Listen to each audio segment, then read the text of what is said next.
তো এর জন্য ভারতও যেমন তার চেয়ে বেশি পাকিস্তান দায়ী। চেঞ্জ হওয়ার জন্য রাজশাহী, এটা আমাদের সবার অবদান। সভ্যতার প্রাণকেন্দ্রকেই বলা হয় বরেন্দ্র সভ্যতা।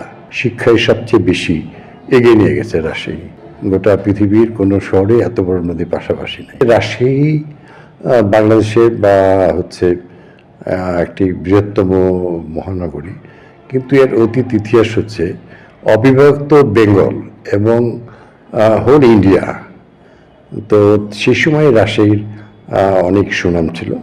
আর অবিভক্ত বাংলাদেশে বাংলায় রাজশাহী হচ্ছে দ্বিতীয় বৃহত্তম শহর ছিল, এবং আস্তে আস্তে এটা শহর থেকে মহানগরীতে গড়ে উঠেছে। এবং এটা এই পর্যায়ে আসার Rajshahi the new face that time was 1991 সাল। এটা আমাদের তৎকালীন প্রাইম মিনিস্টারের দেশনেত্রী বেগম খালেদা জিয়ার বিশেষ দৃষ্টি ছিল, এবং আমাদের সকল নেতৃবৃন্দ। এটা চেঞ্জ হওয়ার জন্য রাজশাহী, এটা আমাদের সবার অবদান। তো আমি রাজশাহীর হচ্ছে প্রায় 250 বছরের প্রাচীন নগরী থেকে এখন মহানগরী। এটা শিক্ষার জন্য, রেশমের জন্য সমৃদ্ধ ছিল।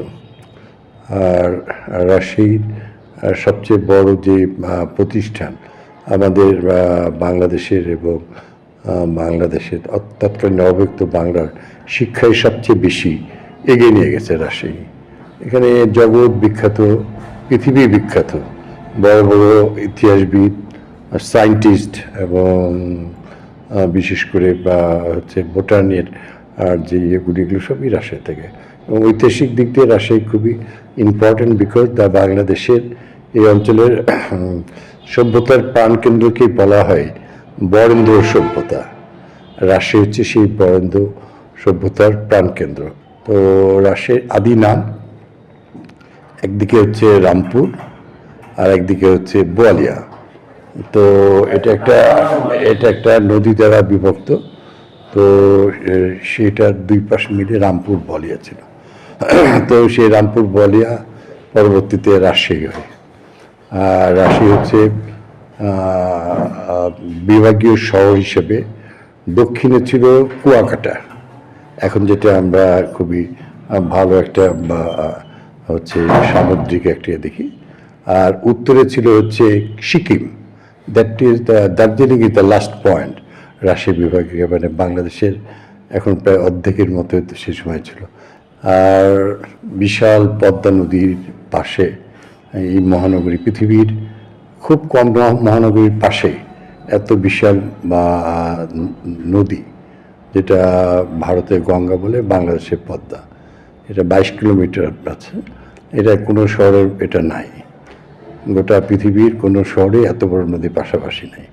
সেদিক দিয়ে রাজশাহী খুবই সৌভাগ্যবান। যদিও ভারত হচ্ছে তার ইয়েতে আপনারা জানেন যে ফারাক্কা বাদ দিয়ে নদীর নব্যতা নষ্ট করে এদেশের মানুষকে আজকে একটা এই অঞ্চলের মানুষকে আজকে শুকিয়ে তারা নির্মম একটা পরিণতির দিকে নিয়ে গেছে। কোটি কোটি জেলে তার জীবিকা হারিয়েছে, এবং কোটি কোটি কৃষক তাদের ফসল উৎপাদনের প্রকৃত হচ্ছে তাদের প্রত্যাশার চেয়ে অনেক কম পায়। যেমন শরীরে যেমন হচ্ছে রক্ত থাকে, ভেন থাকে, এবং রক্ত তার মধ্যে দিয়ে সঞ্চালিত হয়ে যেমন একটা সুস্থ মানুষের হিসেবে বেঁচে থাকে, একটি দেশের বা একটি অঞ্চলের সব কিছুই সেই নদীর সেই রগের ভিতরে রক্তের মতোই। তো ভারত আমাদের সেই নিঃশেষ করে দিচ্ছে। কিন্তু এর জন্য ভারতও যেমন তার চেয়ে বেশি পাকিস্তান দায়ী।